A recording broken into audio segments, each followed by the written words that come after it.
안녕하세요. 이제 30대 후반의 여성입니다. 저는 결혼한 지 7년이 되었고 6살짜리 아들이 하나 있습니다. 그 외에도 저에게는 언니가 있습니다. 저와는 1살밖에 차이가 나지 않아 어릴 때는 정말 많이 싸웠습니다. 그렇지만 성인이 되고 나서는 둘도 없는 친구가 되었지요. 항상 붙어 다니고 같이 여행도 다니고 언니와 저는 정말 늘 함께 있었습니다. 언니는 원래 공부를 잘하는 편이어서 대학을 나와 일반 회사에 취직했습니다. 저는 언니에 비해 공부는 그냥 그랬지만 외모는 좀 자신이 있는 편이었습니다. 그래서 백화점에서 화장품을 판매하는 일을 하게 되었죠. 이렇게 각자 취직하고 연애도 하고 그러다 보니 예전만큼 붙어 다니지는 않았지만 그래도 사이는 변한 게 없었습니다. 그러다가 7년 전에 제가 먼저 결혼을 하게 되었습니다. 남편이 제가 일하는 백화점에 와서 저의 매장에 들러 이것저것을 보고 있었는데 제가 마음에 들었는지 저에게 연락처를 물어보더라고요. 저는 남편의 깔끔한 모습과 부유해 보이는 이미지에 마음이 끌렸습니다. 그래서 몇 번 데이트를 하게 되었죠.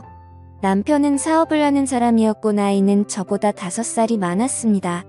그런데 30대 중반이 되지 않은 나이에 사업을 꽤나 크게 하는 모양인 것 같았습니다. 남편의 명함을 보니 공공투자사 대표라고 되어 있더라고요.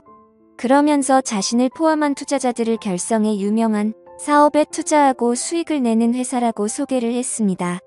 저는 솔직히 잘 모르는 분야여서 그냥 그런가 보다 하고 넘어갔죠. 서로 호감이 있다 보니 자연스럽게 연애로 이어졌고 저희는 연애한 지 6개월 만에 결혼하기로 했습니다. 제가 결혼할 때 언니가 저에게 너무 빨리 하는 게 아니냐고 걱정스럽게 말했습니다. 그런데 저는 이 사람이라는 느낌이 와서 결혼하는 거라고 하며 언니도 어떤 느낌인지 알게 될 거라고 이야기했죠. 그렇게 축복 속에 결혼했습니다. 남편은 정말 돈을 잘 버는지 신혼집도 그렇고 가구며 가전들도 다 최고급으로 하였습니다. 그리고 태어나서 처음으로 외제차도 가지게 되었죠. 거기에다가 남편은 언제나 저에게 다정했습니다. 우리는 정말 행복했습니다.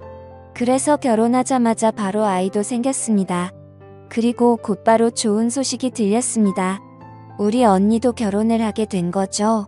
형부는 특전사 출신의 보안회사에서 일하는 사람인데 몸도 아주 탄탄해 보였고 무엇보다 사람이 너무 착해 보였죠. 누가 봐도 선한 인상을 가진 사람이었습니다. 그리고 언니랑 정말 잘 어울리는 한 쌍이었습니다. 언니 부부와 저희 부부는 함께 식사도 많이 하고 잘 지내고 있었습니다.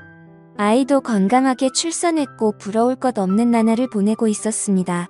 그런데 이 모든 행복은 한순간에 깨지고 말았습니다. 바로 제 남편이 본색을 드러낸 것이었습니다. 제 남편은 일이 바빠서 늦게 들어오는 경우가 많았습니다. 그러면서 갑자기 밖에서 술을 먹고 들어오는 경우가 많아졌습니다. 그리고 술에 취하면 저에게 소리를 지르기도 하고 사람이 좀 사나워져 갔습니다. 그러던 어느 날 남편이 준 카드로 장을 보는데 카드가 결제가 안 되더 그래서 전화해서 남편에게 물으니 저에게 돈 먹는 귀신이라며 화를 내는 것이었습니다. 저는 사업이 요새 많이 안 좋아져서 예민하구나 생각을 했습니다. 그런데 남편을 챙기고 싶어도 이제 100일도 안 된 아들 때문에 신경을 쓰기가 너무 힘들었습니다. 남편의 스트레스는 극에 다르는지 하루는 술을 먹고 들어와서는 저에게 손찌검까지 했습니다. 그렇게 한번 그러기 시작하더니 이제 매일 술만 먹고 들어오면 저에게 자기 돈 평평 쓰고 사니까 나는 식으로 폭언을 하였고 날로 남편은 폭력적으로 변하였습니다. 그러던 어느 날 모르는 번호에서 전화가 왔습니다. 그 사람은 자신이 집주인이며 저에게 월세가 밀렸다는 이야기를 하였습니다. 저는 그 말에 너무 놀랐습니다. 제가 남편에게 전화하니 사실은 그 집은 남편이 산 게 아니고 월세를 내면서 사는 집이었다고 하는 것이었죠. 그때 드는 생각이 이 사람한테 속았다라는 생각이었습니다. 그리고 그날 남편과 크게 부부 싸움을 했습니다. 저는 다른 건 몰라도 저를 속인 부분에 대해서는 남편에게 따졌습니다. 결국 말문이 막힌 남편은 물건까지 집어던졌고 결국 저는 이혼을 생각하게 되었습니다. 남편이 밖으로 나가고 저는 아들을 안고 홀로 방에 있었습니다. 그런데 아직 아무것도 모르는 이 아기에게 아빠를 빼앗는다는 것이 너무 미안한 마음이 들었습니다. 그리고 지금까지 남편이 돈을 잘 벌 때는 같이 있다가 남편이 힘들어질 때 남편과 이별한다는 것이 너무 마음에 걸렸습니다. 왠지 달면 삼키고 쓰면 뱉는 그런 사람이 되는 느낌이었죠. 저는 남편이 다시 일어설 수 있도록 열심히 도와주겠다고 생각을 했습니다. 저는 남편에게 전화를 했죠. 미안하다고 말하고 집으로 돌아오라고 할 참이었습니다. 그런데 술에 취한 남편이 전화를 받았고 옆에서 여자 목소리가 들리는 것이었습니다. 저와 싸우고는 여자들이 나오는 술집에 간 모양이었습니다. 저는 화해하려던 마음이 싹 가셨죠. 그리고 그 뒤 밝혀진 진실은 충격적이었습니다. 제 남편이 알고 보니 사기꾼이었던 것이었습니다. 그것도 전과 기록도 3번이나 있는 전문 사기꾼이었던 것이었습니다. 투자사를 차려서 사람들에게 돈을 받아서 그 돈을 흥청망청 쓰고 다녔던 것이었습니다. 자신의 민낯이 드러나자 남편은 더욱 저에게 막대하기 시작했습니다. 저는 매일매일이 지옥 같았고 나중에는 남편이 들어오면 아이를 안고 방으로 들어가 문을 잠그고 있었습니다. 결국 남편은 사기죄로 감옥에 가게 되었습니다. 그래서 저도 조사를 받으러 경찰서에 왔다 갔다 했습니다. 다행히 저는 아무것도 모른 채로 결혼한 것이 입증이 되어서 별일 없었습니다. 그리고 경찰 쪽에서 저에게 사기 결혼당한 것이니 고소를 할 수도 있다고 하였죠. 저는 많은 고민을 했지만 일단 아이 때문에 이혼하는 것은 보류하기로 했습니다. 그렇게 남편은 감옥에 갔고 저는 빈털터리 신세가 되었습니다. 이때 저에게 큰 힘이 되어준 사람이 바로 형부와 언니였습니다. 형부와 언니는 오갈 데 없는 저를 거두어 주었습니다. 그래서 저는 잠시 형부와 언니의 집에 살게 되었습니다. 형부와 언니의 집에 남는 방이 하나 있어서 그 방에 저와 아들이 살게 되었죠. 처음에는 좀 불편한 것도 있었습니다. 특히 형부와는 어색하고 불편했습니다. 하루는 집에 아무도 없어서 아이를 재우고는 샤워를 했었습니다. 샤워를 끝마치고 콧노래를 흐늘거리며 수건으로 몸을 가리고 거실로 나오는데 식탁에 있는 형부와 눈이 딱 마주친 겁니다. 형부도 더웠는지 셔츠를 좀 풀어 헤치고 있었습니다. 저는 너무 놀라서 소리를 질렀고 형부도 놀라서 마시던 물컵을 떨어뜨렸습니다. 그리고 이런 소란 때문에 제 아들도 잠에서 깨고 저는 놀라서 허둥지둥 방에 들어와 아이를 달래서 일단 다시 재웠습니다. 그리고 거실로 나가니 형부가 앉아 있었습니다. 형부는 무슨 일이냐고 저에게 말했습니다. 아니, 일하다가 날이 너무 더워서 말이야. 잠깐 들러서 셔츠만 갈아입는다고 왔는데. 저는 헛기침하는 형부에게 말했습니다. 아니에요. 저 괜찮아요. 형부도 많이 놀랐죠. 아니야. 너무 신경 쓰지 마. 그럼 난 다시 일하러 갈게. 형부는 그렇게 말하고 다시 집을 나섰습니다. 저는 제가 괜히 잘 살고 있던 형부와 언니에게 해를 끼치고 있는 건 아닌가 하는 생각이 들었습니다. 너무 미안했죠. 하지만 그렇다고 당장 갈 데가 있는 것도 아니고 답답했습니다. 그래도 아들이 지금 어린이집에 대기 명단에 있으니 어린이집만 가게 되면 저도 일을 할 수 있고 일을 하면 그래도 이 집에서 나갈 수 있으니 조금만 더 참아야 했습니다. 그런 저의 마음을 알았는지 언니는 저에게 계속 여기에서 지내도 괜찮다고 했습니다. 그렇지만 하루라도 빨리 언니 집에서 나가야겠다는 생각은 변하지 않았습니다.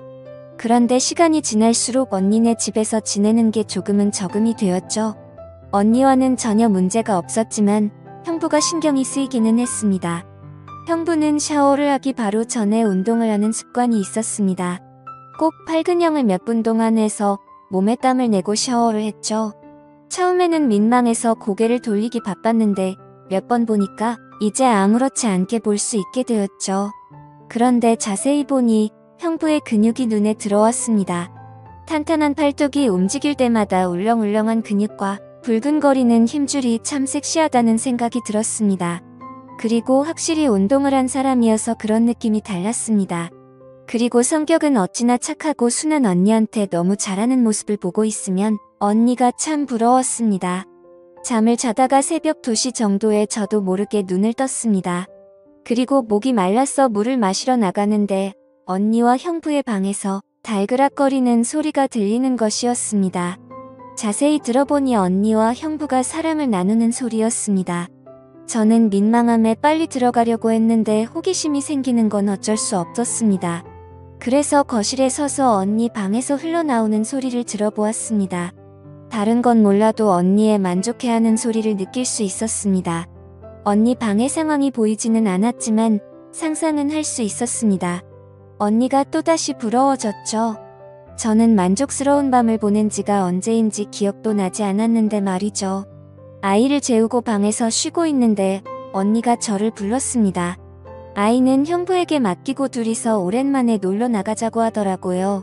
저는 알겠다고 하고 그냥 추리닝에 모자를 쓰고 나가려고 하는데 언니가 최대한 예쁘게 하고 나가자는 겁니다. 저는 간만에 기분이 나날 것 같았고 처녀 시절처럼 화장도 하고 옷도 차려입고 밖으로 나왔습니다. 언니와 분위기 좋은 술집에 가서 기분도 전환하고 집에 들어오니 한결 숨이 트이는 것 같았습니다. 그 뒤로도 언니는 형부의 배려에 저와 같이 오붓한 시간을 가지려고 노력해 주었지만 아이가 있어서 그것도 쉽지는 않았습니다. 가뜩이나 얹어 살고 있는데 어떻게 염치 없이 형부한테 아이를 돌봐달라고 계속 부탁을 하겠어요. 그리고 저는 더 이상 형부와 언니의 집에 머물면 안 되겠다는 생각도 들었습니다. 그래서 취직을 위해 학원에 등록해서 자격증을 파려고 공부를 시작했습니다. 언니가 퇴근을 하면 아이를 맡기고 제가 학원에 다녔는 것이었죠. 결국 저는 자격증을 따게 되었고 아이도 어린이집에 보낼 수 있게 되어서 저는 어린이집 근처의 회사를 알아보았습니다. 저는 작은 회사에 취직을 하게 되었고 작고 오래된 다세대 주택이었지만 독립을 하게 되었습니다. 형부가 저의 이사를 도와주면서 집 앞에 골목이 너무 외져서 위험해 보인다고 말하며 너무 밤늦게 돌아다니지 말라고 충고도 해주었습니다. 저의 독립을 축하하기 위해서 형부와 언니는 다 같이 1박 2일로 여행을 가자고 제안을 했습니다.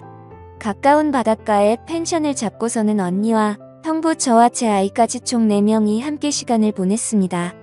한참 분위기가 달아올라야 하는 시점에 저는 아이를 재우러 방에 들어갔습니다. 아이를 재우고 나서 거실로 나오니 다들 술에 많이 취해 있었습니다. 그렇게 술자리가 한두 시간 이어졌고 언니는 이미 취해서 잠이 들었고 형부도 취한 것처럼 보였습니다. 형부는 정신을 좀 차리겠다고 밖으로 나간다고 하였고 언니는 피곤해서 먼저 쉬겠다고 하면서 방으로 들어갔습니다. 형부가 저에게 같이 산책이나 하자고 하길래 저는 형부와 밖으로 나갔습니다. 펜션 주변을 걸으며 형부와 이런저런 이야기를 했습니다. 형부는 산책을 하다가 저에게 조심스럽게 물었습니다. 처제는 앞으로 어떻게 할 생각이야? 취직도 했으니 이제 자리를 잡아야죠. 그거 말고 내 아빠하고는 어쩔 셈이야? 그렇지 않아도 생각이 많이 있고 있는데요. 쉽게 답이 안 나오네요. 형부 같은 남자가 나타나면 결정하기 쉬울 텐데요. 그렇죠. 저와 형부는 기분 좋게 웃었습니다. 그리고 형부가 물었습니다. 계속 혼자서 아이를 키울 생각인 거야? 저도 모르겠어요. 아이 아빠가 정신을 차리고 돌아오는 게 제일 좋은 거겠죠. 그런데 제 마음이 이제는 그 사람에서 멀어져서 그게 문제예요. 그래도 아이를 생각해야죠. 그러자 형부는 저에게 진지하게 말했습니다. 내가 할 말은 아니지만 내 생각은 좀 달라. 엄마가 행복해야 아이도 행복할 수 있다고 생각하거든. 처제도 처제의 행복을 가장 먼저 생각해보는 건 어때? 저는 형부의 말을 들고 생각에 잠겼습니다. 결혼하고 아이를 낳고서는 한 번도 나를 생각해본 적이 없었습니다. 늘 아이가 최우선이었고 남편 뒷바라지만 생각하고 있었는데 제가 제일 원하는 것이 무엇일까 생각해본 적은 없었던 것 같았습니다. 그런 생각이 들자 좀 우울해졌죠. 그때 모르는 번호로 전화가 왔습니다. 그리고 전화를 받고 저는 깜짝 놀랐습니다. 바로 남편이었습니다. 남편이 어떻게 벌써 감옥에서 나왔는지 모르겠지만 저에게 전화를 한 것이었습니다. 남편은 술에 취해 있었고 제가 전화를 받자마자 욕을 하기 시작했습니다. 남편의 욕설을 듣자 예전에 남편에게서 맞았던 기억들이 떠올라 무서워졌습니다. 제가 무서움에 벌벌 떨자 형부는 저에게 괜찮다며 걱정을 해주었습니다. 형부의 목소리가 전화 너머로 들어가자 남편은 벌써부터 다른 남자를 만나고 다니냐며 화를 내기 시작했습니다.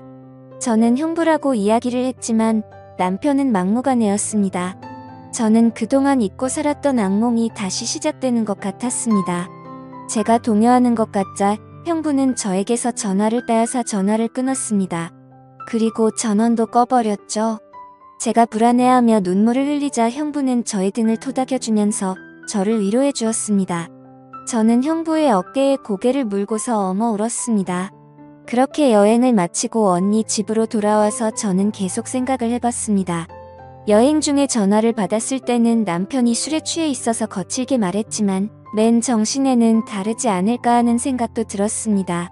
그때 남편에게 전화가 왔고 저는 남편을 만나기로 했습니다. 언니에게 아이를 맡기고 남편을 만났죠. 그런데 남편은 저에게 돈을 요구했습니다. 자기가 재기하기 위해서는 자금이 필요하다며 앞으로 어떻게 할지 이야기를 해주는데 그것도 다 사기였습니다. 감옥에서 나온 지 얼마 되지도 않았는데 또 범죄를 저지를 생각을 하니 제가 가지고 있던 마지막 희망도 사라지고 말았습니다. 저는 남편에게 마지막으로 말했습니다. 난 그래도 우리 아이를 위해 아빠가 있었으면 좋겠다고 생각을 했었어. 그런데 이런 아빠라면 그냥 없는 게 더 좋겠다는 생각이 드네.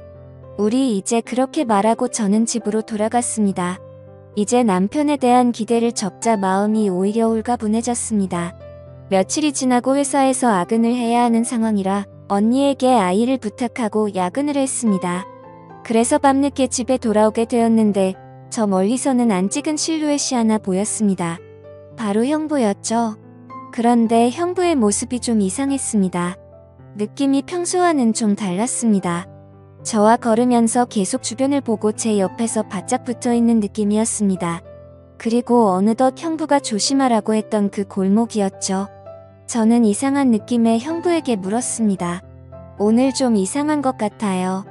그러자 그 순간 그 어두운 골목에서 형부가 갑자기 제 손을 잡더니 저를 어느 한 주차장으로 끌고 들어가는 것이었습니다. 그리고 벽에 저를 밀어붙였습니다. 저는 너무 놀라서 소리를 지르려고 하자 형부는 저의 입을 막으며 갑자기 꽉 끌어안았습니다. 그리고 저에게 속삭였습니다. 처제 조금만 조용히 해줘. 그러더니 주변을 계속 살피는 것이었습니다.